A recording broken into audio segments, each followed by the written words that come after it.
ka titigil sa kagaganyan. Basta para sa'kin, kung susubukan mo ang Diyos, di ka niya bibiguin, di ka niya iisnabin. Bukas ang kanyang palad na naghihintay lamang sa'yong paglapit, sa pagpupupilit, sa pagsabi mo. Basta para sa'kin, kung susubukan mo ang Diyos, di ka niya bibiguin, di ka niya iisnabin. Bukas ang kanyang palad na naghihintay lamang sa'yong paglapit, sa pagpupumilit, sa pagsabi mo. Bahala ka na.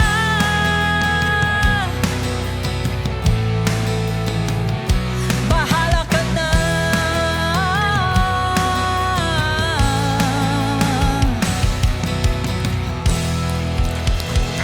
Tinitiwala po namin sa inyo, sa iyong mga kamay. Ang lahat ng bagay nilalagap namin sa inyong harapan. Buong puso po kami nagtitiwala sa kalooban mo, aming Panginoon. Bahala ka na. Bahala ka lang sa amin, aming Diyos.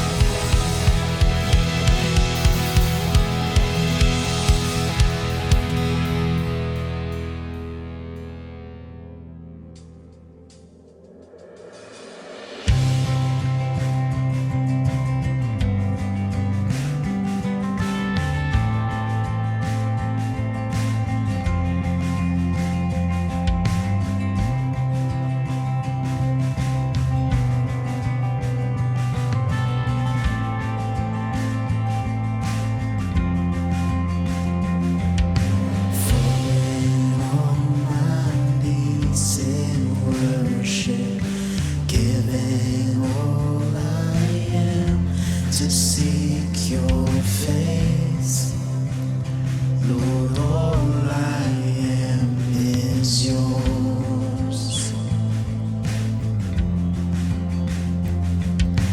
My whole life I place in your hands, God of mercy, humble I bow down.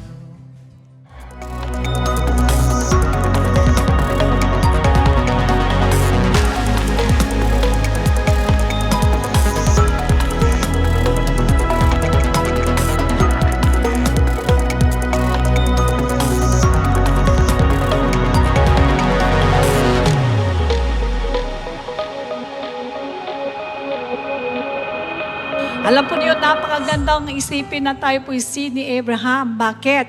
Sapagkat nasabi, and heirs according to the promise. Merong pangako po sa bawat isang seed ni Abraham. Your power work in me, how broken gracefully, how strong when I am weak, I will be free. Yeah, your power at work in me, I'm strong when I am weak. Now I am free, I surrender. Take hold of me, Jesus. To do your will, to do your will. Pagkatapos sa rapture, maiiwan ka rito. Panginoon, babaguhin ko na yung Diyos ko. Ginadahanas ka na ng tribulation. Pagkatapos mo mamatay, oh Lord, babaguhin ko na, pati yung kasama ko, babaguhin ko na. Wala na. That's the end of it. Tapos na. Ang palugit na binigay sa'yo, ang chance na binigay sa'yo ng Lord. Dahil dito sa lupa, hanggat nasa lupa ka, may chance ka pa. Pwede ka pa magbago ng pinili mo. Kung nagkamali ka, pwede ka magbago ng pinili mo. Pero once you die, after your death, there's no more chance to change your choice. At kahit gaano pa po ka-imposible yung mga problema na nakaharap sa atin ngayon na hindi po malutas-lutas, pagkasama natin siya, malulutas po yan. And one indicator na mapapasama natin ang presence ng ating Panginoon pagka po tayo ay mababa at nagpapakumbaba. When we are in His presence, it humbles us. Mararamdaman kasi natin na biyaya at habag ni Lord na lang Bakit natin kinakaya?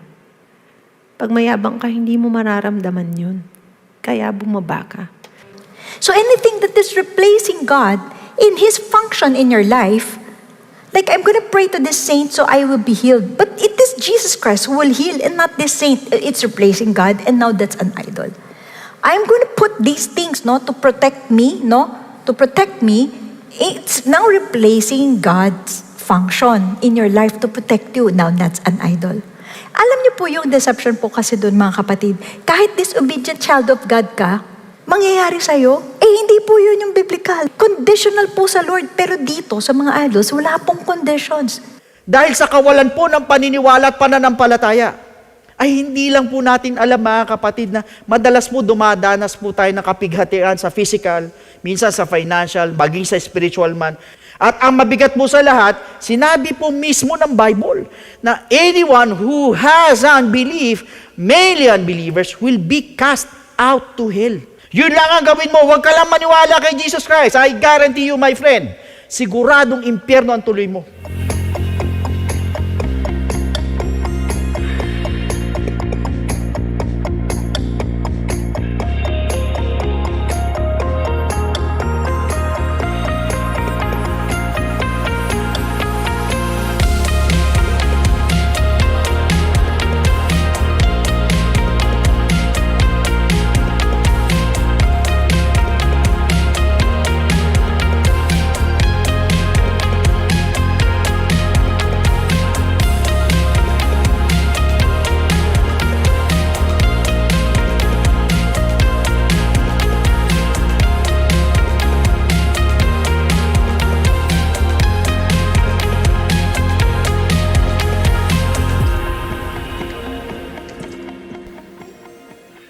To others, salvation is such a cliche.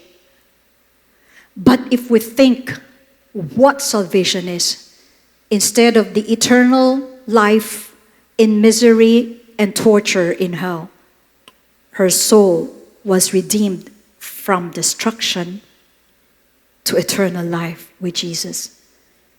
Because of her faith, it led to repentance of her sins. Because of repentance of sins, it led to the forgiveness of her sins. Because without that repentance, there's not going to be forgiveness. And without forgiveness, there's not going to be salvation. There's not going to be salvation. It should come from a heart that wants to be forgiven.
Amen. Praise God. Purihin po ang ating Panginoon. Isa pong mapagpalang araw ang ibinigay sa atin ng Diyos upang muli pong magkatipon at itaas po ang kanyang pangalan. Batiin po naman yung nasa likod mo. Sabi mo, magandang araw sa iyo. So, napakaganda po ng ating mga kapatiran, kay gagwapo, kay gaganda, sapagkat wala daw pangit na anak ng Diyos. Ha?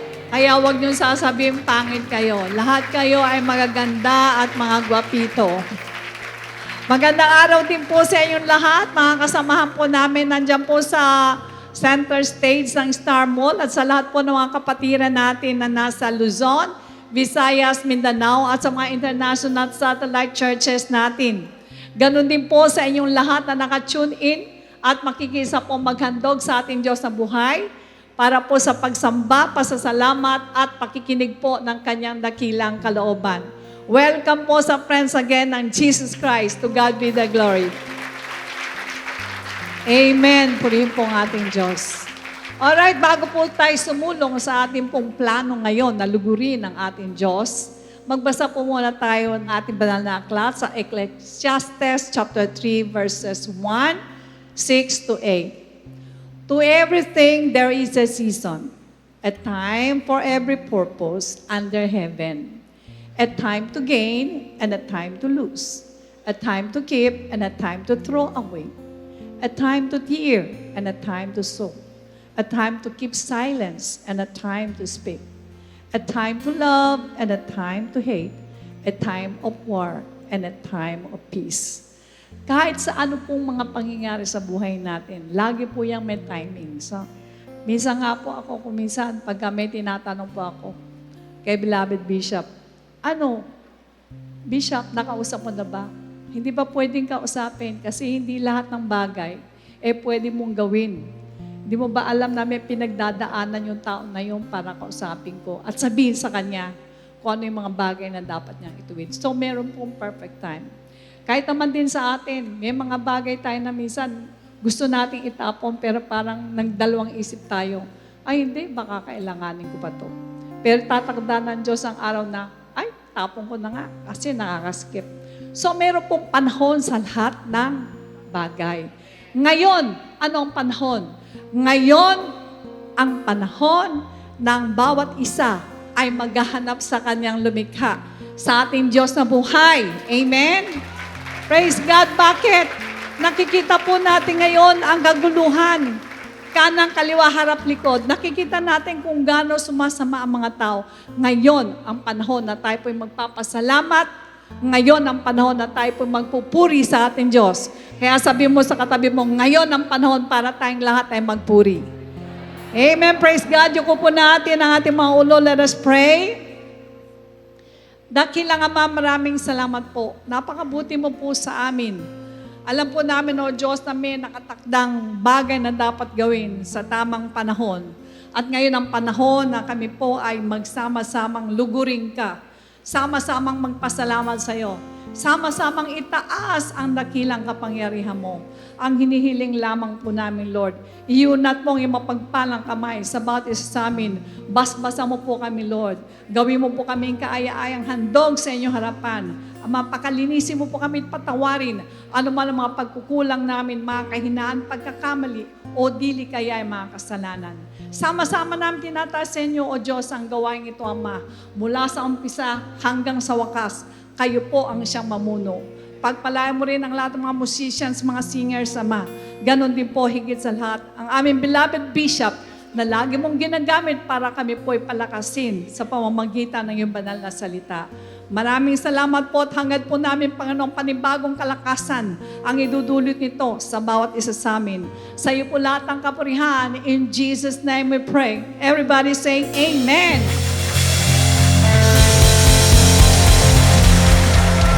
Let's put our hope and our trust in the hands of our Lord Jesus Christ this afternoon, church. Hallelujah, Lord. Ibigay po natin ang ating 100% effort sa pagpupuri sa ating Panginoon. Hallelujah, let's sing. My life is in you, Lord, my strength.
sa buhay po ng bawat isa sa atin na mananampalataya. Amen po ba?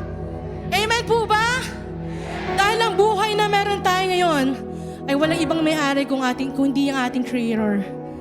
Alam mo yun? So alam ng Diyos na without Him, we can do anything.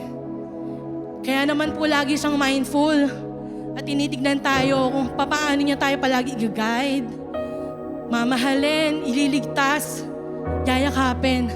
Kaya naman mga kapatid, let us always be thankful sa ating dakilang Diyos dahil segundo ng buhay natin, bantay-bantay niya. Amen po ba? Hindi natin alam kung paano tayo nililigtas ng ating Panginoon. And whatever it is na meron tayong achievements right now, mga kapatid, lahat ng yan nagawa natin dahil katulong ating Panginoon. Dahil hindi Kanya iniiwan along the way. Lagi siya nandyan. Kaya sapat-sapat yan mga kapatid para ngayong araw na to, ngayong minuto na to, wala tayong ibang gagawin kundi papasalamatan ng ating Diyos na buhay. Amen po, brothers and sisters. Let us grab this opportunity to think about the goodness of the Lord. Na lagi siya nandyan, lagi siyang mapagpatawad at merciful sa bawat students. Kaya naman mga kapatid, nandito ang presensya niya. So bihira lang to mga kapatid. Once a week lang to tayo nagkakasama. Kaya naman mga kapatid, please, let's grab this chance na kung saan sama-sama po natin itaas ang pangalan ng Diyos natin na hindi tayo kahit kailan pinapabayaan. Come on church, let's worship the Lord. Hallelujah.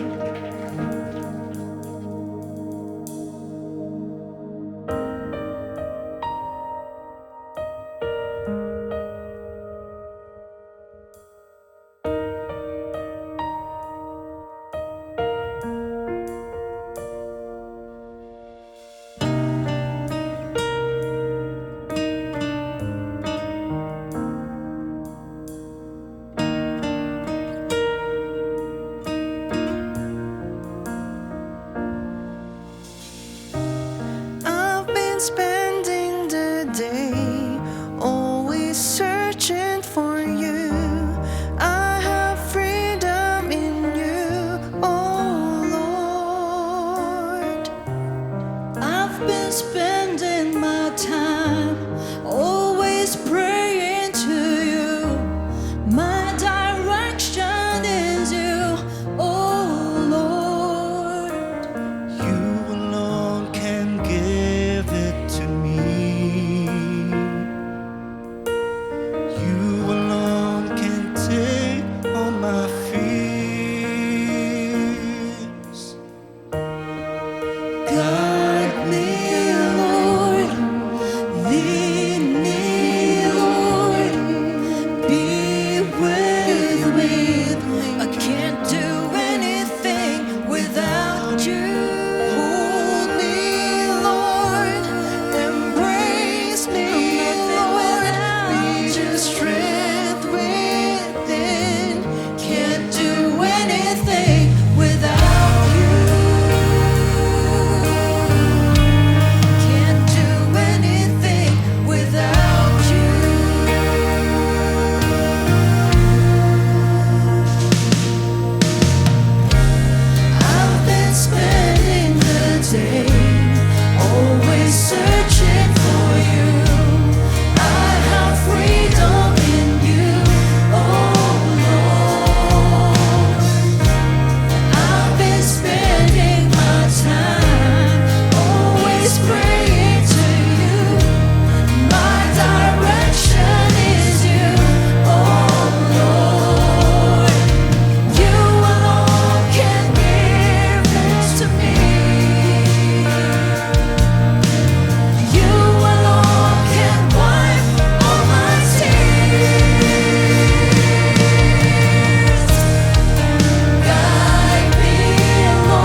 hope.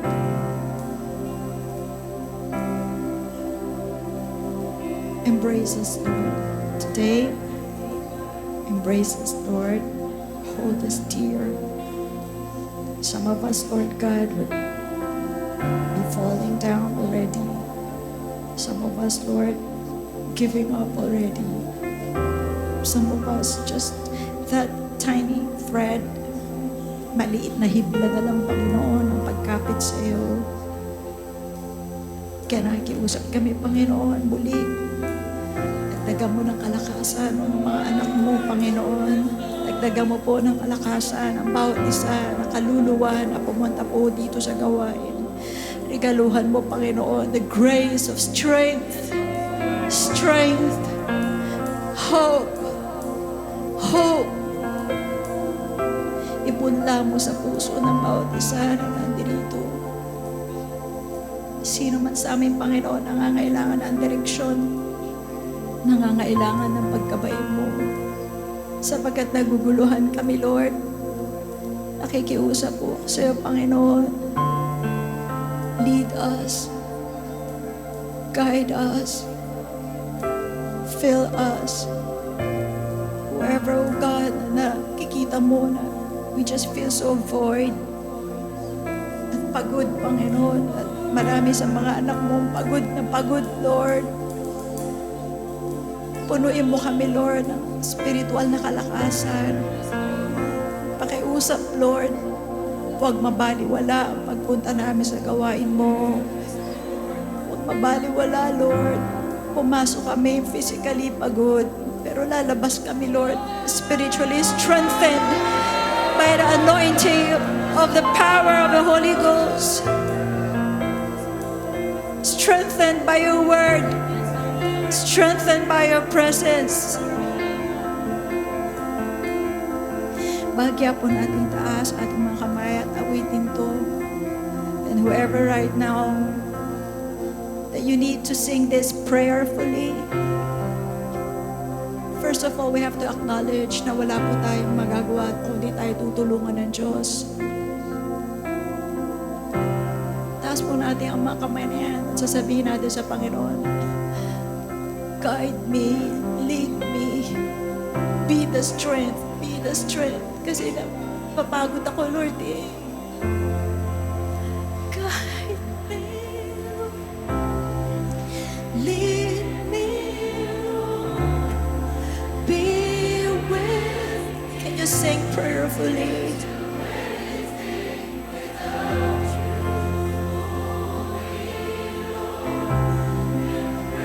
Jesus is listening.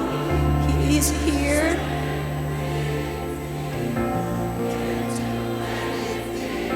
Can you sing one more time? Guide me, Lord. Lead me, Lord. Be with me. Can't do anything without you. Hold me. Embrace me.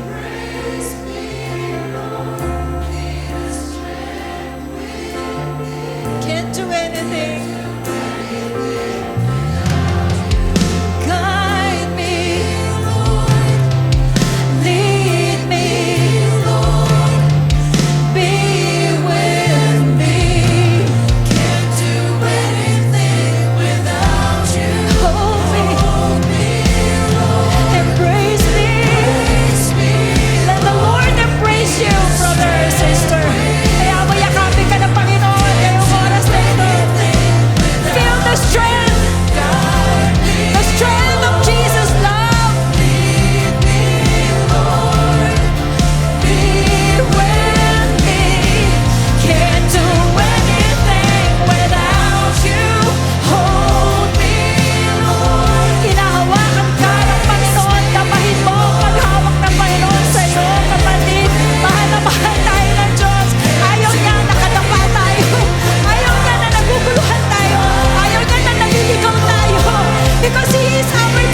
worship Him, worship Him, worship Him.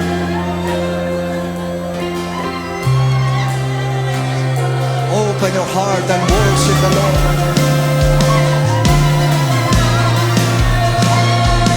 Worship the Lord. Worship the Lord. Worship the Lord.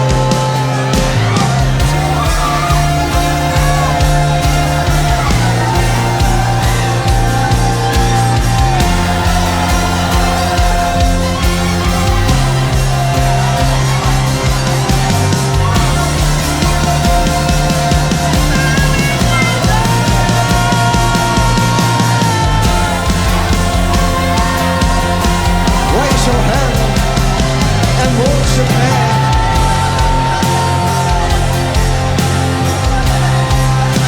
Blessed be the name of the Lord. Amen, Lord. We can't do anything without you, Lord. We cannot do anything without you, Lord. We cannot do anything without you, Lord. Hallelujah. Yes, Lord. Help us, Lord. Help us, Lord. Hallelujah. Praise the Lord. Praise the Lord. Praise the Lord. Praise the Lord.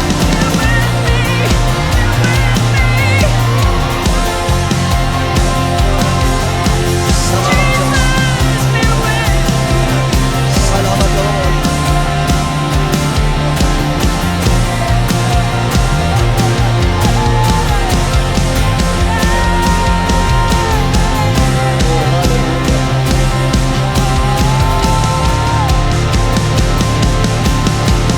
Come on, choir, sing it again, sing it again.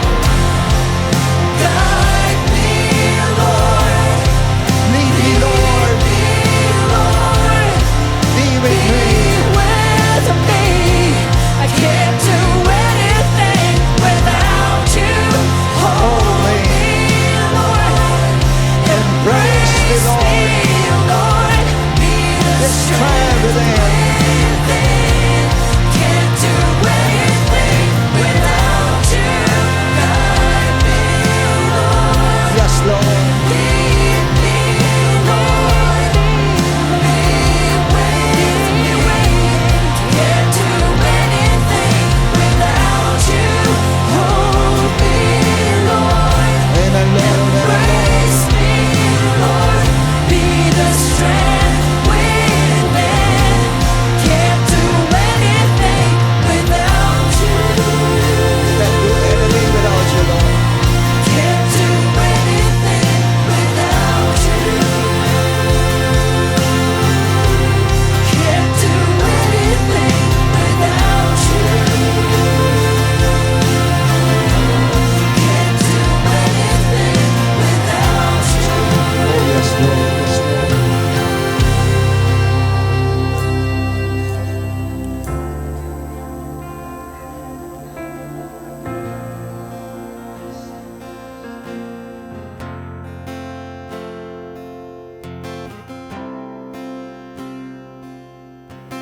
O Diyos ng buhay,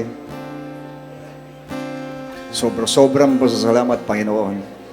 At muli mo kami dinala sa lugar na ito. Pamuli magpuri, O Diyos, itaas ka at bukod sa lahat ay makinig na iyong salita. Tulutan mo, O Diyos, sa aming pakikinig sa araw na ito. Ikaw mismo ang siyang manguna sa amin, Lord.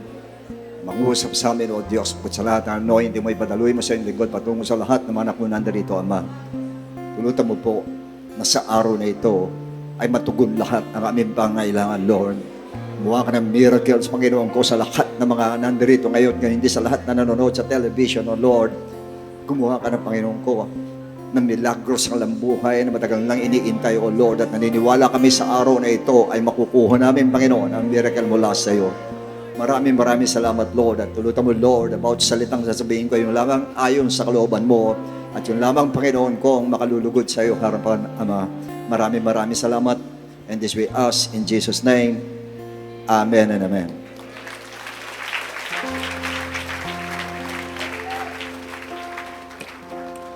Okay, purihin ng Diyos mga kapatid at sumainyo ang kapayapaan ng ating Panginoon. Salamat po at nag-start tayo na nandun ang presence ng Lord. Matatapos tayo na nandun ang presence ng ating Panginoon. At ako naniniwala, katulad ng sabi ko sa inyo kanina, sa araw na ito po ay tatanggap tayo ng miracle ng ating Lord. Of course, to those who believe, sa lahat na naniniwala po, itong araw na ito po ay tatanggap tayo ng miracle sa Diyos. Yes.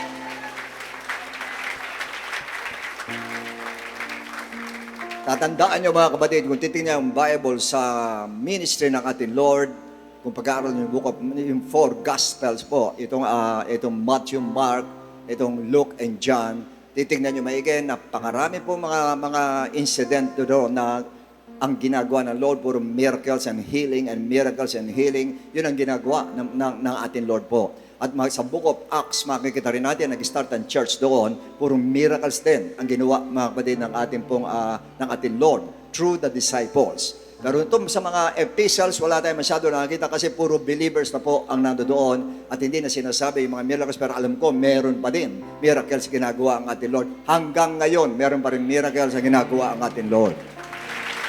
Yeah, kailangan yan, naniniwala talaga tayo mga kapatid. Kasi tatandaan nyo, sa Lord po natin, isa lang ang puhunan natin. Maniwala ka. Just believe. Yun po, paniniwala lang. Yun lang ang puhunan po natin. At naniniwala ko, maging yung pinakamatinding problema mo sa buhay, malulutas pag ikaw ay naniwala po. Tandaan nyo por me, ang sinabi ng Lord, is anything too hard for the Lord? Meron bang mahirap sa ating Lord? Walang mahirap sa ating Panginoon po. Kaya naniniwala ko lahat ng ating kabigatan po, hindi kabigatan sa Lord, puro kagaanan sa Diyos natin yan. Basta tinitignan lang niya yung puso mo. Kung naniniwala ka o hindi, yan lang po tinitignan ng Lord. Kaya dyan po tatakbo ang ating istorya sa hapong ito. At ako naniniwala, hindi lang kayo pati kayong lahat nanonood sa television ay tatanggap po ng miracle mula sa ating Panginoon. In the book of Mark, chapter 10, beginning from verses 46 to 52, then they came to Jericho as Jesus and his disciples, together with a large crowd, were leaving the city a blind man, Bartimaeus, which means son of Timaeus, sitting by the roadside begging. When he heard that it was Jesus of Nazareth, he began to shout, Jesus, son of David, have mercy on me. And many rebuked him and told him to be quiet. But he shouted all the more, Son of David, have mercy on me. And Jesus stopped and said, call him. And so they called to the blind man, cheer up, on your feet, and he's calling you. And drawing his cloak aside, he jumped to his feet and came to Jesus. And Jesus said, what do you want me to do for you? Ano ang gusto mong gawin ko sa iyo? Yun din ang tanong ng Lord sa atin. Ano ang gusto mo? Sino-sino may gusto na makuha? Taas ang kamay. Ayun ang tanong. Ano ang gusto mo? Gusto mo na asawa? Pwede rin. Gusto mo na miracle? Lalo na pong pwede. Sa harapan ng ating Lord. Anything. Yun sinabi ng Lord. Basta according to His will. Ibibigay ng ating Lord. And the blind man said, Rabbi, I want to see. Go, said Jesus. Your faith has healed you. Your faith has healed you. And immediately he received his sight and followed Jesus along the road. And our subject today is entitled, Ano ang gusto mo? You may all be seated, please.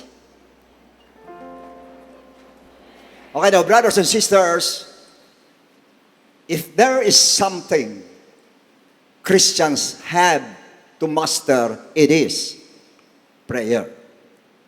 Because we cannot deny the fact that prayer is the only weapon used by the prophet in the Old Testament during their in negative situation that gave them victory. More so in the New Testament. So in other words, sa parte po ito, ang victory binibigay po sa kanila noon, binigyan ng victory sila para na sa ganun po ay nandoon at makita natin kung paano po maging effective ang panalangin. However, in Luke 18, we may observe that three kinds of approaches were displayed by three Bible characters. First is the persistent prayer of the widow who asked for justice. And where the Lord Jesus Christ related prayer to her approach in Luke 18:7. Now, second is the humble prayer of a tax collector, and who was clearly in need of forgiveness. And number three, or thirdly, is the desperate prayer of blind Bartimaeus, the son of Timaeus. Now, among the three, si Bartimaeus po ang pinakamabigat ang hinihiling dahil miracle ang kanyang hinihiling because he was blind. At pag blind ng araw ay talagang wala pong pag-asang makakita pa. Wala po operation noon at walang gamot para dyan po. But unfortunately, lots of churches nowadays do not believe in the miracle of God. I don't know why. Iba sabi nga noon, nag-cease na ang miracle ng Lord. Yan daw noong lang panahon ng mga apostles, panahon ng Lord sa gospel, pero ngayon daw wala nang miracle. Yun ang sabi nila. But for me, God still makes miracle because I have experienced it and keep on experiencing it. Hanggang ngayon, na-experience ko ang miracle ng ating Lord. As a matter of fact, yung tayo ko rito, miracle na lang ng ating Diyos na buhay. And even my strength, everything in me, lahat na nasa akin, miracle na lang ng Lord. And I know majority of Christians need a miracle of God in this difficult time. Kasi alam natin kung anong panahon ngayon. Napakahirap ng panahon ngayon. So everybody needs a miracle, the miracle of God. But the question is how? Paano natin makukuha ang miracle ng Lord? Now in Mark 10:46, the scripture says, now they came to Jericho. As he went out of Jericho with his disciples and great multitude, blind Bartimaeus, the son of Timaeus, sat by the road begging. Now first is the place. The place was Jericho, the oldest city in the world. And second is the season, Passover season. That's why thousands of people were bound to Jerusalem, passing right through Jericho. And then the Bible character was Bartimaeus, the son of Timaeus. And he was blind.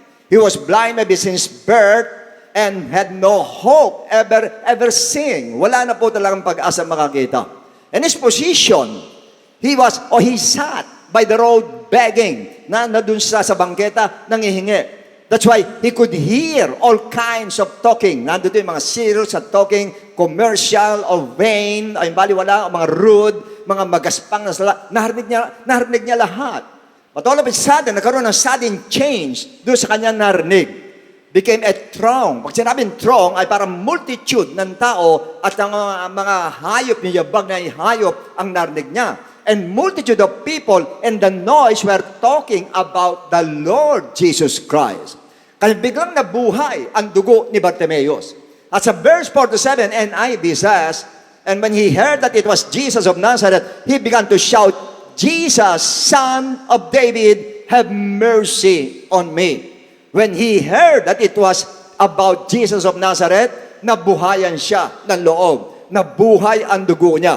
Because he heard about the miracle of our Lord Jesus Christ. Take note, he heard Christ through people's testimony. And he believed.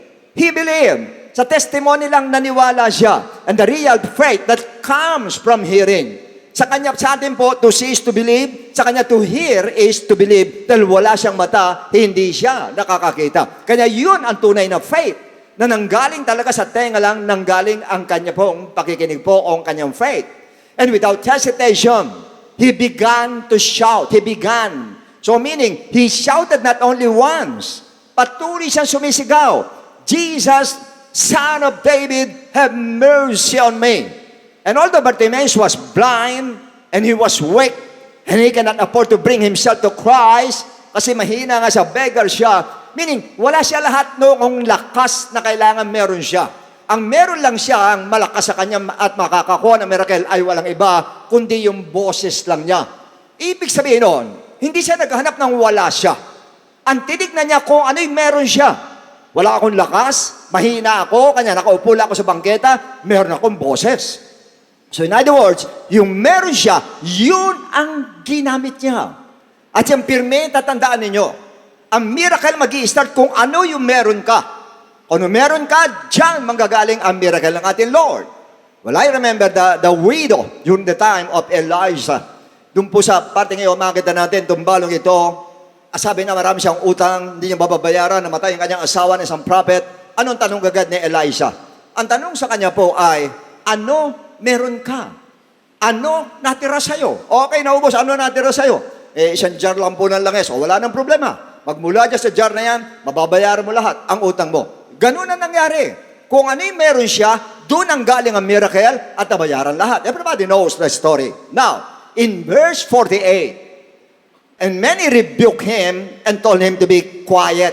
But he shouted all the more. He shouted all the more, Son of David, have mercy on me. So many warned him to be quiet. Tumahimik ka, quiet. But the Bible says, he shouted all the more. Lalo siyang sumigaw. Imagine, how many people were telling to him, quiet, be quiet, quiet. But Mayos, quiet. Maybe shouting at him o sinisigawan pa siya, pero lalo siyang sumigaw. Jesus, Son of David, have mercy on me. Why? Bakit ganun siya? Halos araw-araw narinig na niya yung salitang quiet na yun. Katumbas ng salitang quiet, kaya hindi na siya tumahimik. Kasi yung quiet sa kanya araw-araw, yung wala ka ng pag-asa, mahabang buhay ka ng bulag, kawawa ka naman, mamamatay kang bulag, meaning pinatatahimik yung pag-asa niya. Doon sa everyday life niya sa nasunod, narinig niya bumubulong sa kanya na wala ka ng pag-asa, wala ng pag-asa, sabihin quiet ka na lang. Kaya sanay na siya sa quiet. But at that time, hindi na siya naging quiet. Hindi siya naging quiet dahil nalaman niya nandun ang Lord.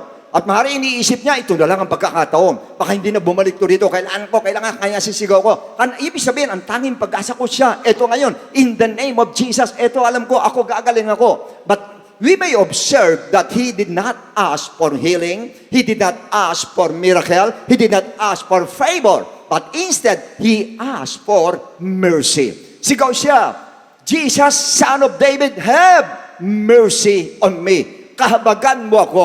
Why? Yan ang tanong ngayon. Kasi iniisip niya na makaawaan siya ng Lord dahil bulag siya. At bukod doon, yan ang nasa isip niya, kahabagan siya ng Diyos. Kaya sa verse 49, ano sabi nga no? And Jesus stood still and commanded him to be called. And then they called the blind man, saying to him, be of good cheer, rise, he is calling you. So una, Jesus stood still. Ibig sabihin yun, yung sigaw niya, nakuha niya ang atensyon ng ating Lord. And every time you pray, yun na number one, kailangan makuha mo ang atensyon ng ating Lord. Maraming tumatawag sa Lord, pero yung sigaw niya ang narinig ng ating Lord. Gano'n na lang ang sigaw ng isang mahinang tao, pero yun ang narinig ng ating Lord. Nakapatigil ang Lord, nakuha niya atensyon, at inisip ni Bartimaeus, tagumpay ako, nahabag sa akin ang Diyos. Praise the Lord. Nahabag ang Lord. Ano sabi ng Lord? And commanded him to be called. Patawag mo siya. Pinatawag ka ni Jesus. Brothers and sisters, pag presidente nagpatawag sa atin sa Malacanang, tatalon tayo sa tuwa. Ito ang Diyos ang nagpatawag sa iyo. Si Jesus Christ ang nagpatawag sa iyo, tawagin mo siya. At talon sa tuwa, sabihin natin na talagang tuwan-tuwa si Bartimaeus noong oras na yun. Nahabag siya sa akin. Nahabag siya. Tunay ang Diyos ay mahabagin. Yun na nasa mind niya. And then they called the blind man saying, be of good cheer. Sige, tumahimik ka na. Kumalmante ka na. Why? Siguro sigaw pa rin siya na sigaw. Jesus, Son of David, have mercy on me. Have mercy on me. Kaya sabi ng mga tao, sige na, narinig ka na. Tama na, pause ka na eh. Tumigil ka na. Kanya sabi niya, talagang kinahabagan ako ng Lord. Ano sabi niya? Rise. He is calling you. Rise. He is calling you. Bakit rise? Ibig sabihin, nakaupo siya. Sumisigaw. Gano'ng katindi sigaw niya para nakaupo ka, sisigaw ka ng gano't marinig ka ng ating Lord. Gano'ng katindi? Kaya bangon siya. Numarinig niya, bangon siya. Verse 15, ano sabi nga doon? And throwing aside his garment, he rose and came to Jesus. Throwing away, ibig sabihin noon, nakaupo siya, pero sa tuwa niya, dahil iniisip niya, kinahabagan ako ng Lord. Kinahabagan ako ng Lord. Praise the Lord. Tayo siya agad. Diretso siya. Sa verse 51, and Jesus answered and said to him, what do you want me to do for you? And the blind man said to him, Rabboni, that I may receive my sight. The Lord Jesus Christ said, or asked him, what do you want me to do for you? Anong gusto mong gawin ko sa iyo? Hindi yan tinanong, ano ang kailangan mo? Yung gusto ang sinabi niya kay Bartimaeus.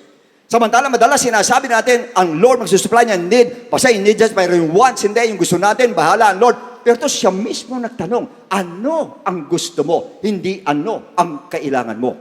Kasi parte ng tanong niya, anong gusto mong gawin ko sa iyo? So, kasi kung tutuusin po, nung panahon, para sa Lord, okay sa kanya sa ganung kalagayan. Bakit okay sa kanya samantalang bulag siya? Yan ang katanungan ngayon. Kanya yung tanong niya, anong gusto mo? But yun ang tanong ng Lord.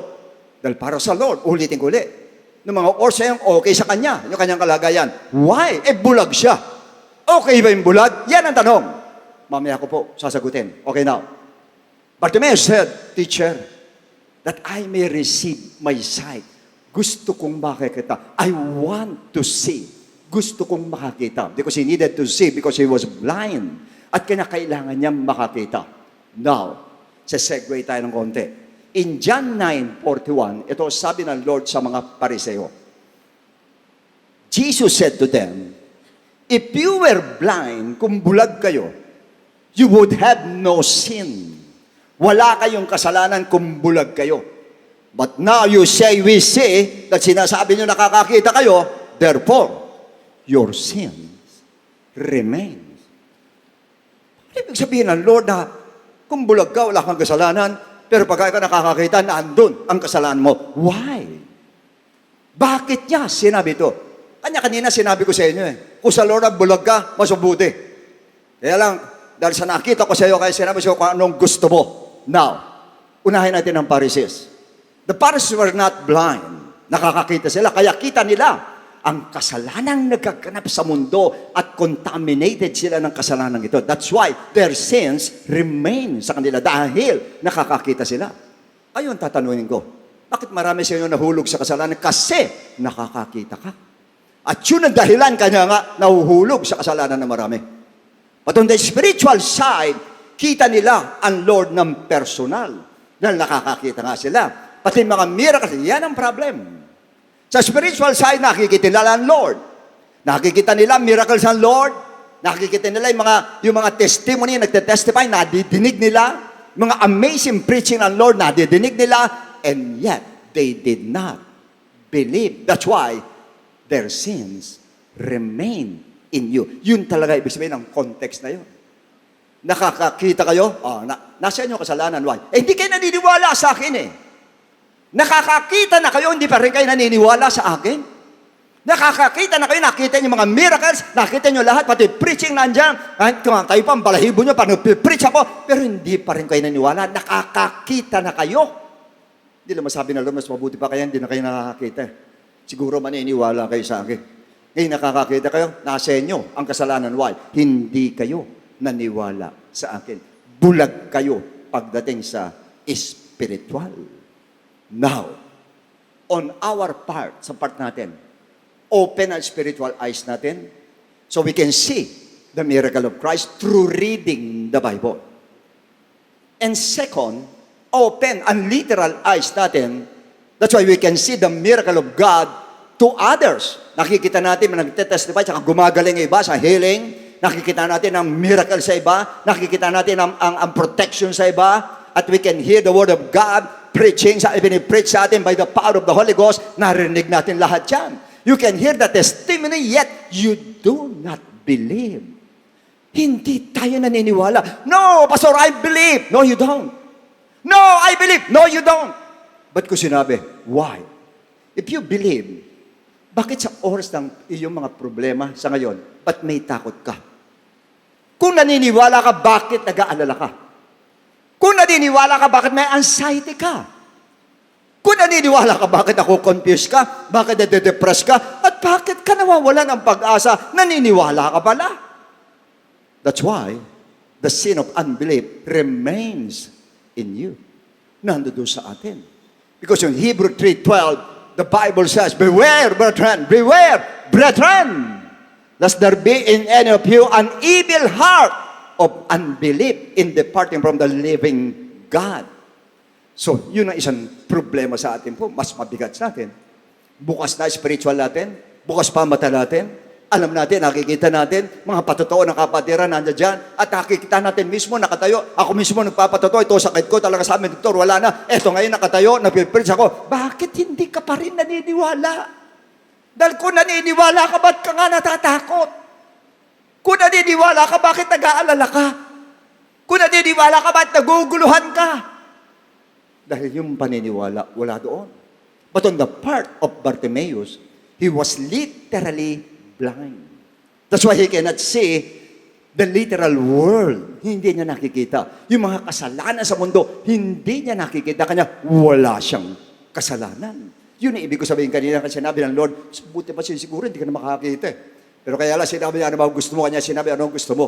That's why he's not living in sin. And for Christ, it's good for him. Mas mabuti sa'yo, not to see. For him to remain not living in sin. Dahil bulag ka nga, kaya hindi ka nagkakasala. And although he cannot see, yan ang mabigat. Although he cannot see, the Lord Jesus Christ literally, and his miracles, hindi rin niya nakikita, but he was only able to listen or to hear to the testimony of others. And yet, he believed. Because his faith was so great. Tayo nakakakita na, nakakarinig pa, hindi pa rin naniniwala. Nag-aalinlangan pa rin tayo. Pero ito po si Bartimaeus, grabe po. Dinig lang na sa kanya.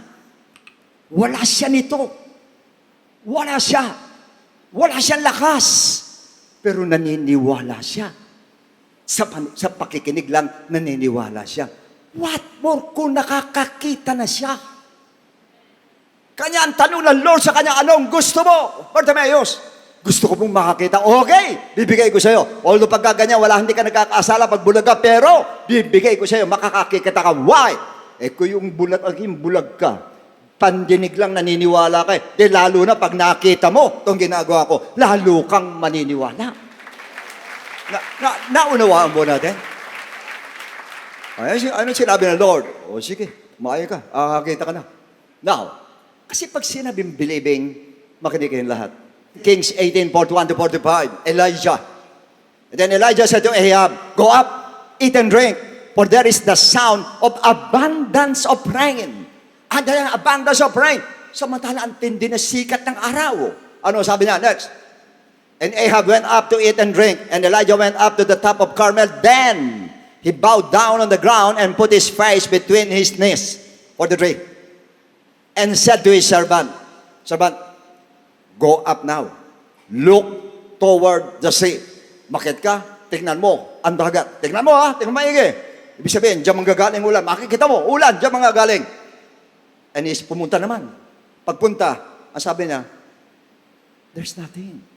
Wala 7 times he said, go again. Ibig sabihin sa kanya ng kanyang servant, wala, Elijah. Wala. Balik. Meron yan. Balik ulit siya. Tingin ulit sa dagat. Balik ulit. Wala Meron yan. Balik. Balik sa ulit. Tingin. Wala talaga. Elijah, wala talaga. Balik. Balik ulit siya. Tingin na naman siya. Pagdating, balik. Wala nga. Balik. Pang 7, pagtingin niya. Ano sabi nga doon? Next verse. Ano sabi nga doon? And then it came to pass the 7th time that he said, there is a cloud as small as a man's hand rising out of the sea. May nakita ko umaangat doon sa sindo sa langit. Pero kasi liit lang ng palad. Kasi liit ng palad. Hindi naman siguro ganito kalaki, pero napakaliit lang. Para sabihin mo uulan. Minsan nga sa atin, ang dilim-dilim na, hindi pa rin umuulan Ito kapraso lang, ano sabi niya? Ayun, nakita ko meron na. Ano sabi ni Elijah? And he said to him, go up, say to Ahab, prepare your chariot and go down before the rain stops you. Sige, sabi mo kay Ahab, pumunta na, dahil ang lakas ng ulan na ito. Elijah, ganun kalaki lang. Yung dilim, ganyan, ito ganyang kalaki lang. Pagkatapos sabi mo, uulan ng malakas. Pero bakit siya ganon? Naniniwala nga siya. Naniniwala siya ba na pag sinabi ang uulan, uulan.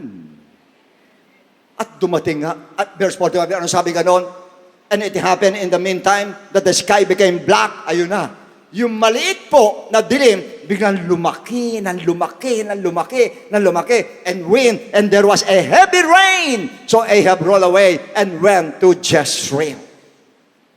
Saan nagumpisa? Sa maliit, biglang lumaki yung dilim at bumuhos yung malakas na ulan. Why? Naniwala si Elijah. Hindi siya pwede nung pag wala eh. Anong wala eh? Balik! Wala nga, balik! Ganun na naniniwala. Hindi naniniwala sila sabing wala eh. Hindi, meron yan. Wala, hindi, meron yan. Wala, hindi, meron yan. Ganun dapat. At may sakit ka, pinag-pray ka, may bukol na dyan. Pinag-pray ka na, wala na yung bukol na yan. Hindi, meron, ayan eh. At tapos ka na. Sabi, hindi, wala, kalimutan mo na. Huwag mo nang tignan. Huwag mo nang tignan, huwag mo nang tignan. Ba't ko sinasabi to? Nangyari sa akin eh. 2 beses akong binukol eh. 2 beses. Talagang parang tagilid, sa madali sabi. O nag-fasting ako. Pag-fasting ko, nandun pa rin yung bukol. Pero ilang linggo lumipas, biglang flat, nawala na. Why? Sinabi ko, wala na eh. Wala na.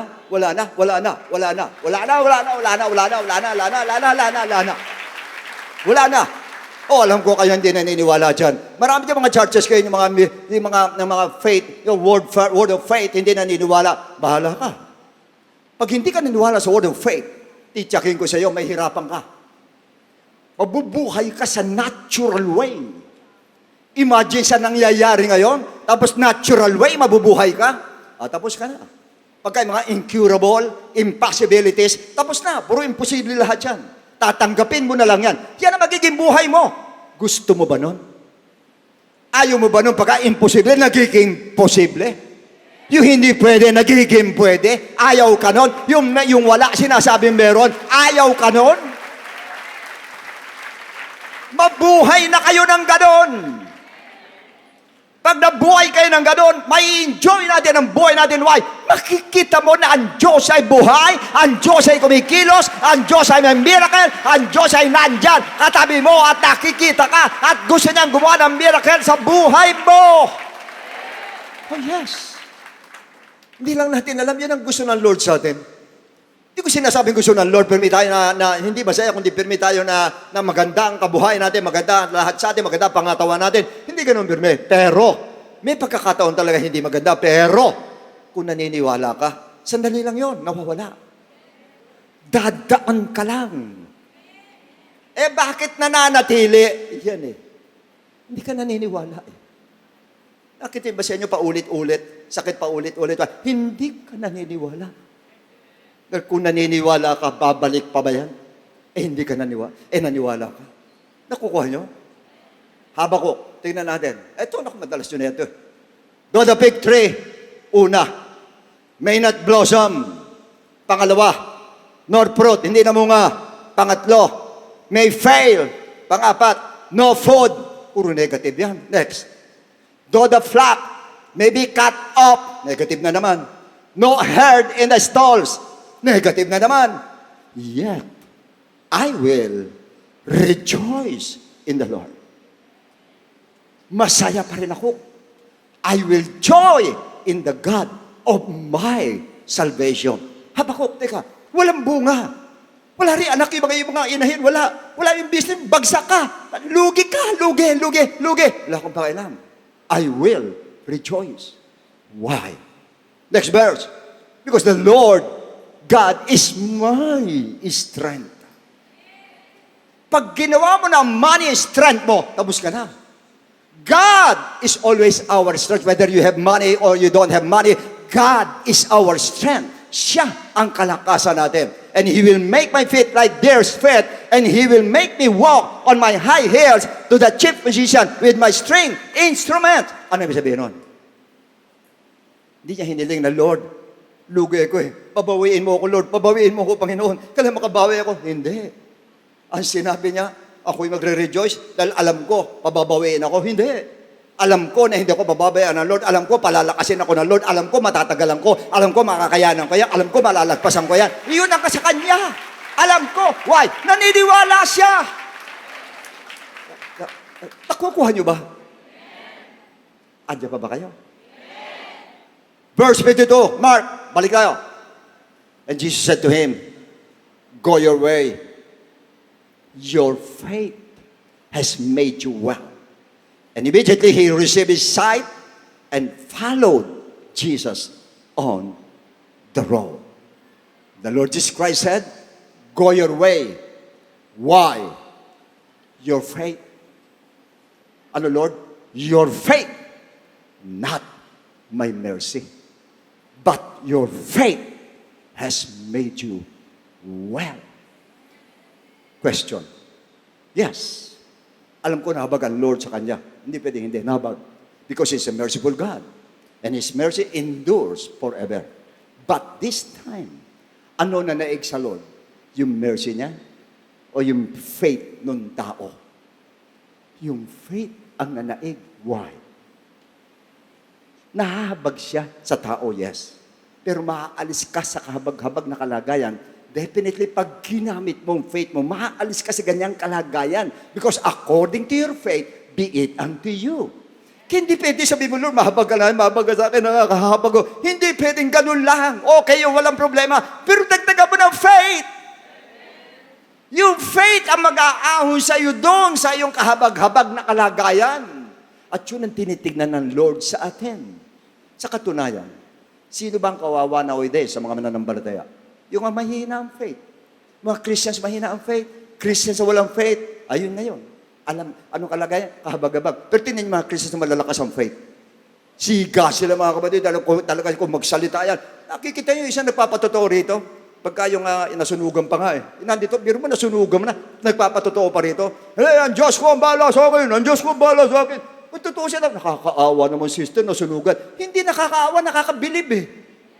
Kasi nasunugan na, sumisigaw pa rito ng fasting. Nasunugan kami, nahulog, wala talaga. Pero hindi, ang Diyos ko ang Diyos ko ang ganun, ang Diyos ko ang ganyan. Ngayon, dito ako nagkasakit. Hindi ko pa narinig, ayun na pala, narinig ko, may na. Andyan na pala. Na-dengue, ayun, andyan na ngayon. Bakit? Yung faith. Yung faith niya kanya, kung titignan mo siya, nasunugan siya, pero hindi mo kang kawawaway. Dahil doon sa mga sinasabi niya, punong-puno ng pananampalataya, punong-puno ng confidence sa Diyos natin. Nandun doon ang confidence. Nakukuha po ba natin? Kanina gusto ng Lord. Kaya tayo nagmumukhang kawawa dahil din sa'yo. Why? Ayaw mo gamitin yung weapon mo, ang pananampalataya mo, with boldness, with confidence, at nagkakaroon ng miracle. Why? Because of your faith. Your faith, your faith, your faith, your faith, your faith, our faith. Yes. Everybody shout, praise the Lord. How I wish, brothers and sisters, sana ganyan na tayo manampalataya ngayon. Hindi pa pwedeng aalug-alugan pa nanampalataya natin, kawawa tayo. Kawawa. Akit din si Bartimeus, kung tignan mo, kawawa. Bandang huli nung lumapit sa Lord, sino siga? Si Bartimeus. Biro mo, patawag ka ni Jesus. Tawagin mo siya, narinig ko yung sigaw niyan. Hindi lang masabi, Lord, di ba narinig mo rin ako? Kanina nakakahapit pa nga ako sa sa damit mo eh. Ba't hindi mo ako napapansin? Yung faith niya, alam ng ating Lord. Alam ng Lord yung kanyang faith. Tantindi ng faith. At sa ngayon po, yan ang labanan ngayon. Kanya marami nanghihina sa inyo. Hindi dahil sa Diyos. Hindi dahil nagkukulang ang Lord. But because of your faith. Weak faith. And sometimes, because of your unbelief. Akala mo lang may faith ka. Pero once na pumasok ang negative sa'yo, tanggal lahat ang faith mo. Wala ka ng faith. Pagka ganun po, tatandaan nyo pirme. Lalo yung takot, pag pumasok ang takot sa atin, wala ng faith. Hindi pwedeng magsama yung faith tsaka takot. Hindi pwedeng magsama yung nag-aalala ka tsaka yung takot magsasama. Hindi ubra. Pagka faith, pag takot, yun lang yun. Walang in-between po yan. Everybody shout, praise the Lord. Nararamdaman nyo ba na kung maniniwala kayo sa araw na ito, may miracle tayo? Pati kayo nanonood sa television, maniwala ka. At sa araw na ito, makukuha mo. Kasi, tanungin ko kayo, pag nandoon ka sa sitwasyon na wala ka ng pag-asa, at sinabi, doktor, wala na talaga, wala ka na, ano gagawin mo? Tatanggapin mo na lang? Hindi, lumabang ka na. Walang pag-asa. Hindi, may Diyos ako. Sa Diyos ako ngayon, sa Diyos ako. As a matter of fact, honestly speaking, more often than not, nilalagay tayo ng Lord sa ganun sitwasyon para nga umasa ka sa Kanya.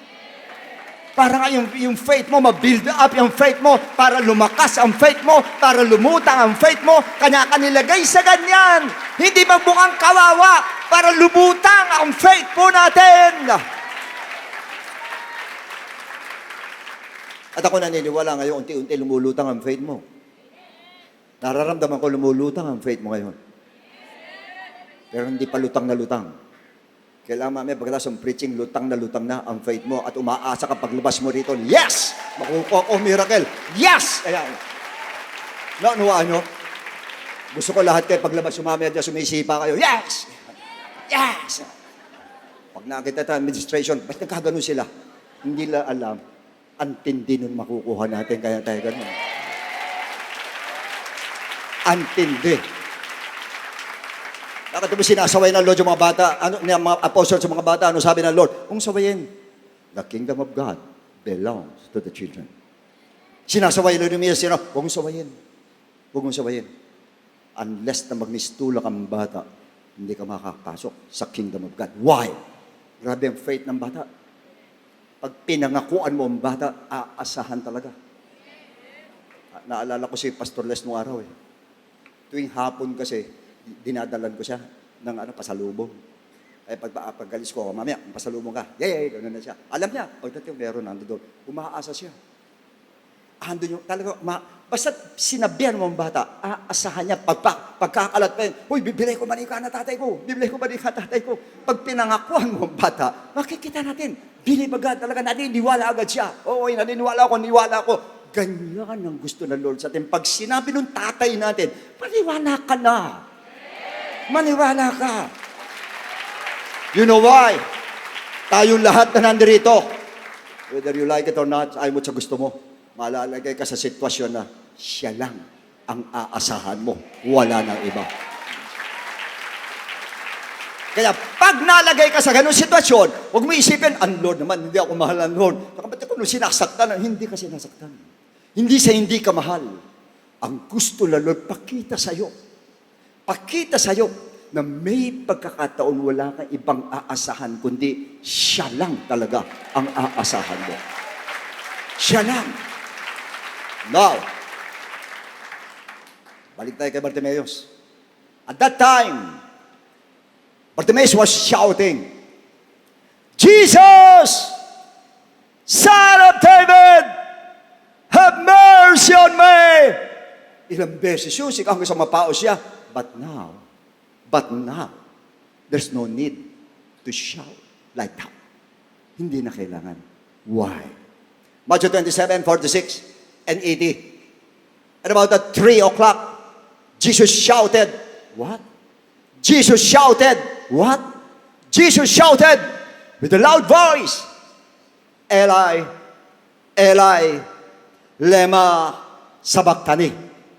That is, my God, why have you forsaken me?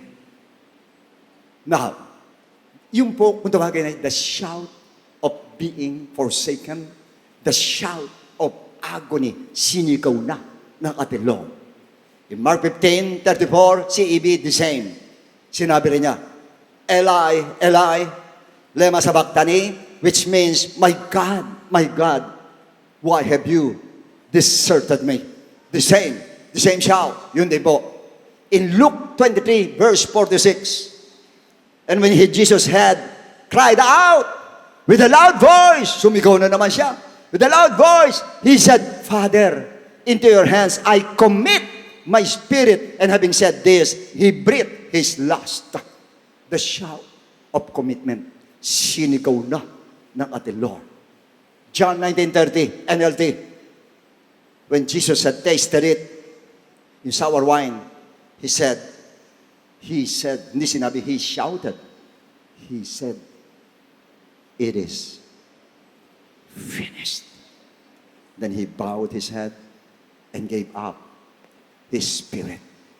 He no longer shouted, but He gave a word. And the word of victory, it is finished.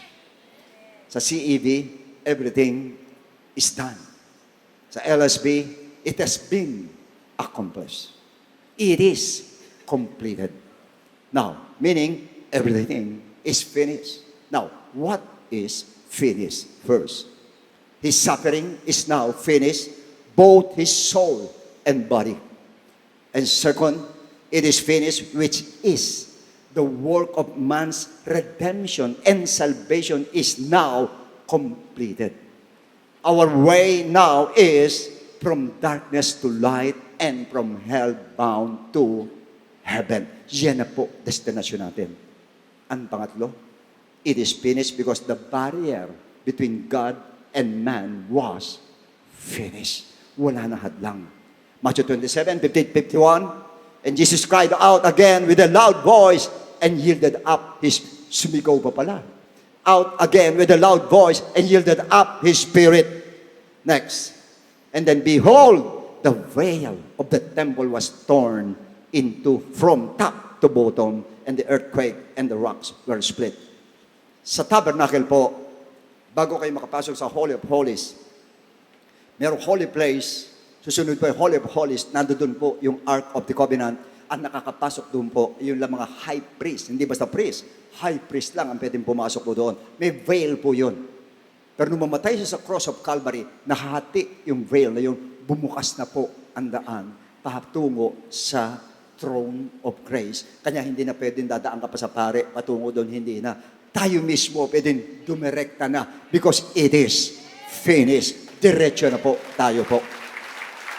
That's why, when He said it is finished, it signifies full completion of Jesus' work. Kumpleto na yung ginawa niya. Kumpleto na. And most of all, establishment of basis for faith has begun to those who will believe in Him. Diyan nag-start ngayon ang pananampalataya natin sa ating Panginoon. Magmula nung mamatay siya sa cross of Calvary, lalo nung mabuhay siya, yan na po. Faith na po. In other words, everything will be by faith na po tayo ngayon. Pananampalataya. Salvation is by faith. Joy is by faith. Peace is by faith. Healing is by faith. Prosperity is by faith. Deliverance is by faith. Solution to our problem is by faith. And most of all, miracle is by faith. Kanya sa inyo lahat ng gusto ng miracle, ang kailangan natin po ay faith. You don't need to shout. Yun na kailangan. You don't need to shout. Just come to the throne of grace. To the throne of grace, say your request. And He's willing and able to answer you by faith. Susundin ka o ikaw ay tutugunin ng ating Lord. Hindi mo na kailangan sumigaw dahil direkta na. Nakakadirekta na tayo sa ating Lord. By faith, tutugunin tayo ng ating Panginoon po. Yan lahat ng kailangan natin ngayon. Puro, yan lang ang katapat. By faith, your faith, your faith, your faith, your faith, our faith, yun lang po ang kailangan natin. And lastly, Colossians 2, 14 to 15.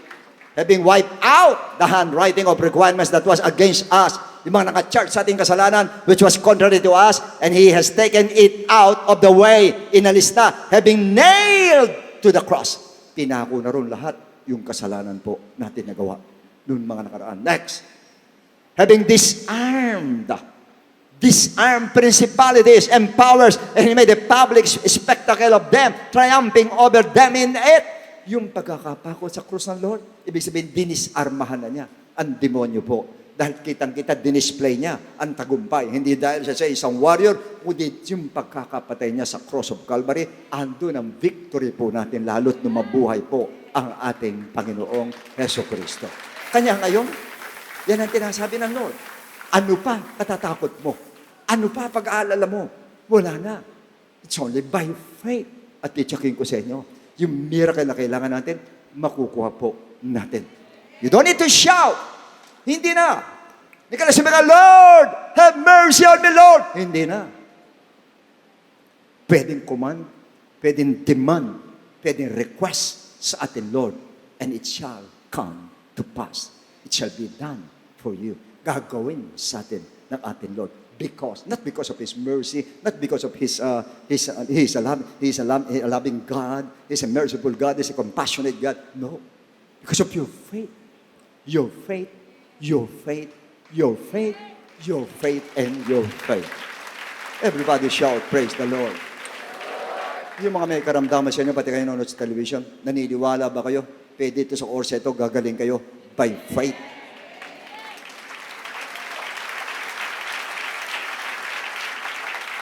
Yung pong lahat na nandoon sa financial difficulties, naniniwala ba kayo that your blessing is on the way? By faith. Kanya nga sinabi ng Bible, kinakita natin kanina, you can do anything without you. Pag wala ang Diyos, wala talaga. Pero pag may faith ka at nandyan ang Diyos, tapos na ang lahat. Okay na ang lahat. Dahil may Diyos ka na, ay may miracle ka. Nandun siya, nandun ang miracle, nandun ang pagkilos ng Lord. Ang kailangan mo lang ang faith. Walang problema sa Diyos. Ang God, hindi magkakaroon ng problem, minsan man. Ang kailangan lang, your faith. Kanya pag ang faith natin malakas, ay, mapapakilos mo ang Lord. Yung sinasabi ng Lord, anong gusto mong gawin ko sa'yo? Gusto ko po ng ganito, Lord. Ayan. Gusto ko ng ganito, Lord. Gusto ko healing, Lord. As long as it is according to the will of God, andyan agad. Yan. Bigay ng Lord. Alam ba ng Diyos gumaling tayo? Natural. Pag sinabi mo hindi, sa demonyo yan. Kalooban ng Diyos, gumaling tayo po. Kung meron man hindi gumagaling, maring oras na niya. Kanya hindi lang siya gumaling.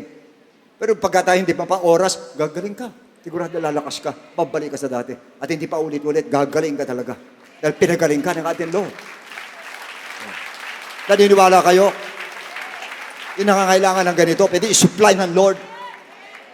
Any moment, pwede i-supply ng Lord. Hindi mo lang kung saan magagaling, bigla na lang darating sa'yo, magugulat ka, pwedeng gawin ng Lord. At hindi mo ba alam, kung minsan, katabi mo lang pala manggagaling? Yes. Kung minsan, saan ka naghahanap ng tulong, hindi mo lang, katabi mo lang pala yung tutulong sa'yo. O-offer pa sa'yo. Why? Eh, may miracle pa nga eh. Yung palabas nung araw, yung singer, Nora Honor yata yun, wala nang himala. Sa'yo yun. Pero sa atin, punong-puno ng himala ang Diyos natin. Dahil ang Diyos natin ay Diyos ng himala. Ang Diyos natin mismo, himala. Ang Diyos po natin, nung pinanganak siya, himala ang ating Lord. Kaya punong-puno siya ng miracle. Nandun ang miracle sa Kanya. Sa lahat ng era ng buhay natin, nandun ang miracle ng Diyos na buhay para sa ating lahat. Yes! Just believe! Just believe! Just believe! Oh, I believe. Yes. I believe. I believe. I believe. Yes, Lord. I believe. One more time, I believe. I believe. I believe. I believe.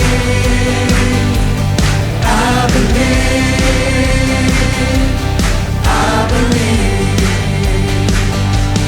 Don't let trouble weigh you down. Give yourself another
ngayon na naniniwala na magmimiracle ang Diyos sa iyong buhay ay sumigaw na praise the Lord! Maraming salamat po sa ating Panginoon. Sige po mga kapatid, makakaupo na po tayong lahat. Napakabuti po ng ating Panginoon. Amen po? Grabe. Napakaganda po ng mensahe na binigay ng Lord sa atin. Talagang wala na po dahilan para hindi po tayo maniwala at manampalataya. So una-una po sa lahat, salamat po sa ating Panginoon for that wonderful message na minsan pang ginamit ng Panginoon ang ating beloved Bishop. Pwede po ba sa pagkakataon po ito, sabihin natin sa ating beloved Bishop, Bishop, maraming salamat sa mensahe. Sabay-sabay tayo at the count of 3. 1, 2, 3. Bishop, maraming salamat po sa mensahe. Talaga pong alam ko, lahat tayo ay lumakas. Tayo ginagamit ng Lord linggo-linggo ang ating beloved Bishop para palakasin po tayo. So narinig po natin ngayon kung gaano po kaimportante ang pananampalataya. Amen?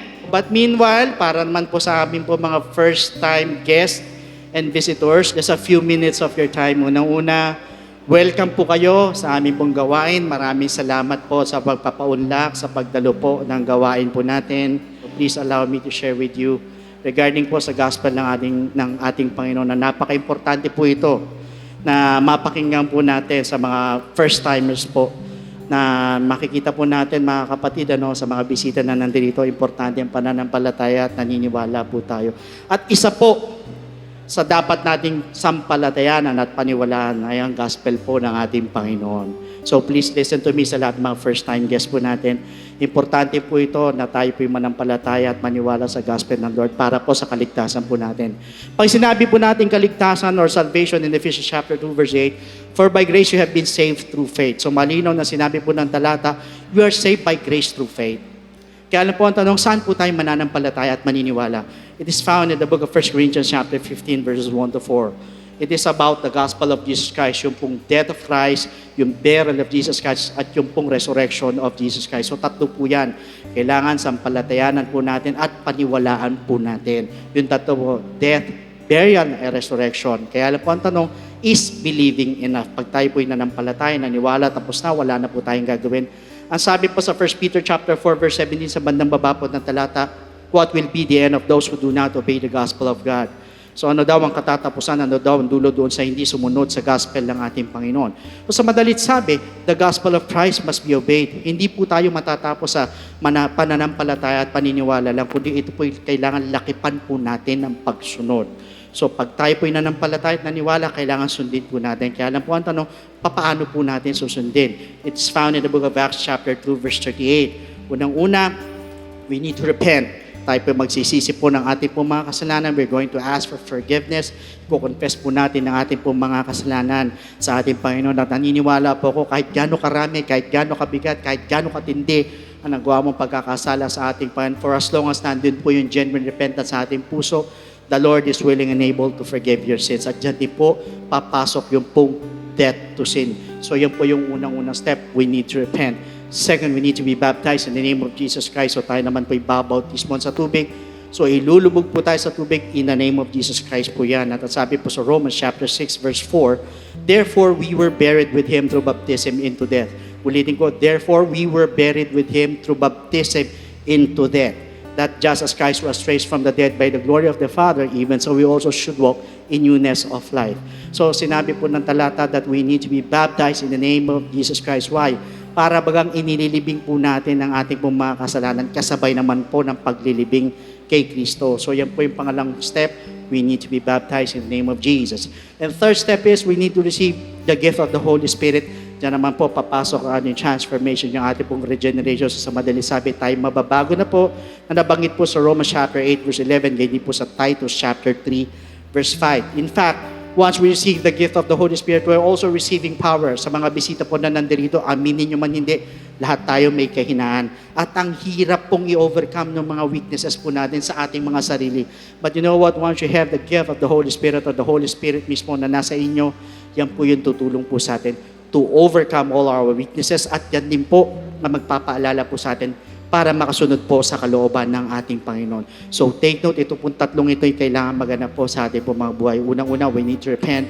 Second, we need to be baptized in the name of Jesus Christ. And thirdly, we need to receive the gift of the Holy Spirit, and that is what we call the good news, and that is the gospel of Jesus Christ. So at this moment, sa lahat po ng mga bisita na nandito, pwede po ba na itaas po natin ang ating dalawang kamay bilang tanda ng pagsuko sa ating Panginoon? Yuko natin ang ating mga ulo, ganyan po sa lahat ng mga first-time viewers, taas po ninyo yung kamay ninyo, yuko ninyo yung mga ulo, tayo po, pag-pray po natin sila. And please repeat after me with this prayer sa mga first-time guests po namin. Panginoong Isus, lumalapit po ako sa iyo bilang isang makasalanan. Patawarin mo po ako sa lahat ng aking mga pagkakamali at pagkukulang. Sa oras na ito, tinatanggap po kita bilang sariling tagapagligtas. At tinatanggap po kita bilang Diyos na aking buhay. Naniniwala po ako na ikaw ay namatay, ikaw ay nilibing, at sa ikatlong araw ay nabuhay na magmuli. Tulungan mo po ako makapagsimula ng bagong buhay at idagdag mo po ako sa iyong kaharian. Maraming salamat po sa pangalan ni Jesus. Amen. So yan po yung first step. Para sa pangalawang step po, andyan po sa baba po ng screens po ninyo. If you want to be baptized, andyan din po yung ating pong FB page. Message lang po kayo dyan to give you further instructions. So meanwhile naman po, para po sa ating pong announcement, binibigay po ang floor sa ating beloved Pastor Norma para sa iba pa po mga message po at saka benediction po. Maraming salamat po. To God be all the glory. Alright, thank you Pastor Lud sa yung pangangaral ng Ebanghelyo, and also to our beloved Bishop na lagi pong ginagamit ng Panginoon para po sa ating faith. Sabi mo nga sa katabi mong, tumaas ang faith ko. Ayan, there is power sa ating mga sinasabi. Ano po? So, ngayon po ay dadako tayo sa ating offertory.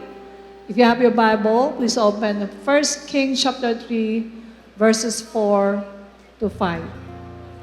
Now the king went to Gibeon to sacrifice there, for that was the great high place.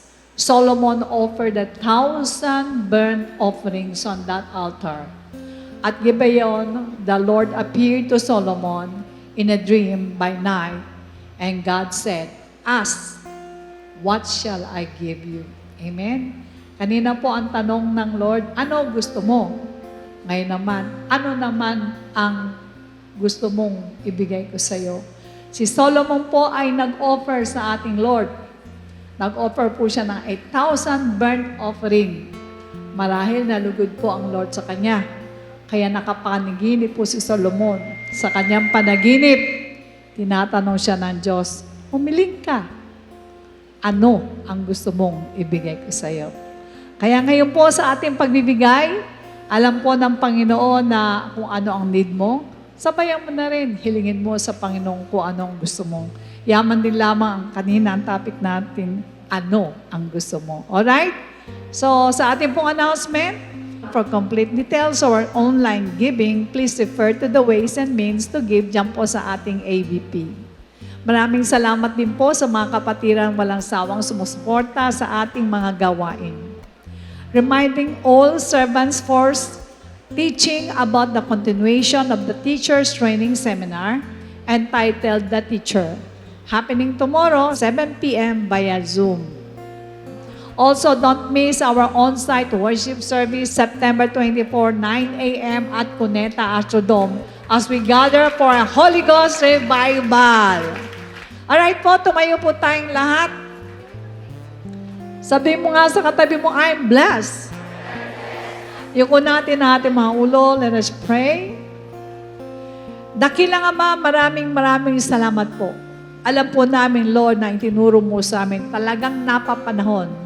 Sapagkat sa dami po ng mga pagsubok na dumarating sa amin, humihina ang pananampalataya. Ngayong hapon na to, salamat po sa aming beloved Bishop na binus na naman niya, Panginoon, ang aming faith, tinaas na naman niya ang aming faith, Lord, upang sa aming pong pananampalataya sa inyo, aming makuha ang lahat ng mga bagay na tinanong mo sa amin, ano ang gusto mo? Kaya Ama, salamat po ng marami sapagat nakatitiyak kami sa mga prayers namin ay pagkakaloob mo sa amin kung ano po ang needs namin, Lord. Salamat po, ganun din po, O Diyos, iunat po ang iyong mapagpalang kamay sa bawat isang mga anak mo nandirito, mula ulo hanggang talampakan, basbasa mo, Panginoon. Physically, O Diyos, ingatan mo po, Ama, huwag mong pahintulot, Lord, sa mga sakit, sa mga fatal accident. Ganun din po, O Diyos, ang financial, Lord, patuloy mong ibuhos ang masaganang pagpapala. Tinataas din namin sa inyo ang aming iglesia, Lord. Magpadala ka ng maraming workers upang kami po ay lumaganap sa aming pong kapulungan, sa aming bansa, makahayo at makapagdala po ng maraming kaluluwa sa inyong harapan. Tinataas din namin ang aming bansang Pilipinas, Lord. Patuloy mong pagpalain ng mga leaders, Lord, upang matugunan ang pangailangan din ng aming bansa.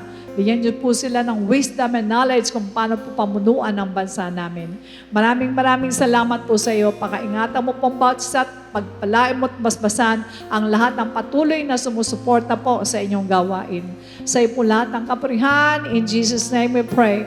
And everybody say, Amen. Amen. Praise God. The Lord bless and keep you, make His face shine upon you, and be gracious to you. Lift up His countenance upon you and give you peace. God bless you, and to God be the glory. A blessed day to all brethren. Let us pay attention to these important reminders. For online giving and Bible study offerings, you may refer to the details being flashed on the screen.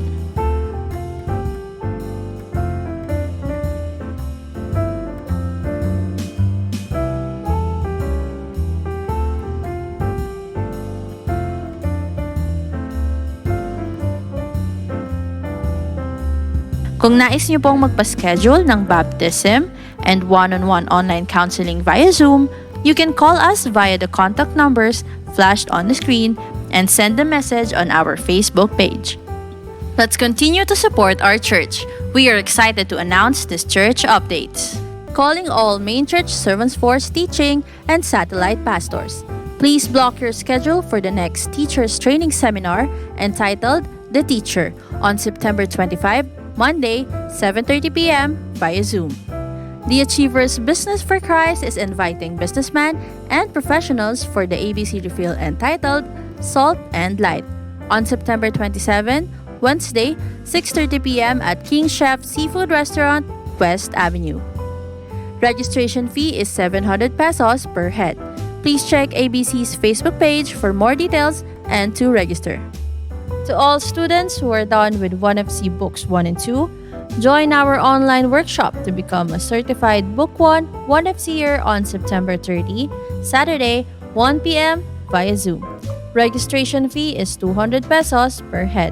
Sign up now via the 1FC portal at 1fc.jctgbtg.com.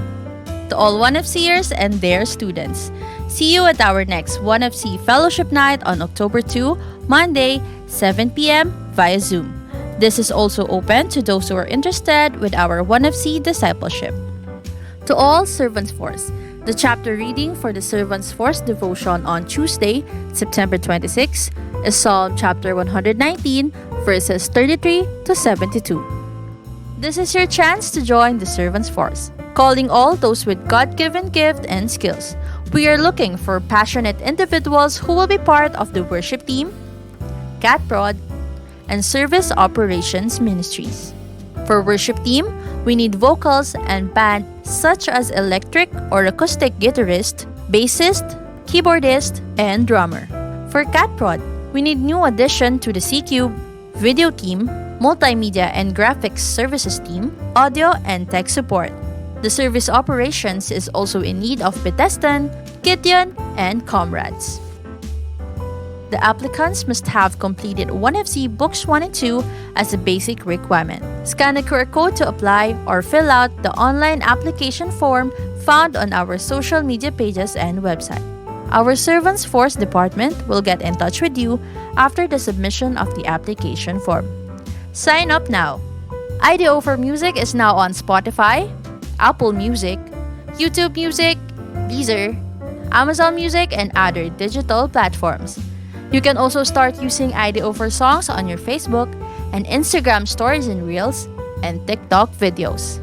Our church merchandise are up for grabs. Our very own calling card and newest sticker designs are available for purchase. We encourage you to visit our church kiosk located at the entrance to purchase. You can also contact us via our Facebook page or the numbers flash on the screen to order.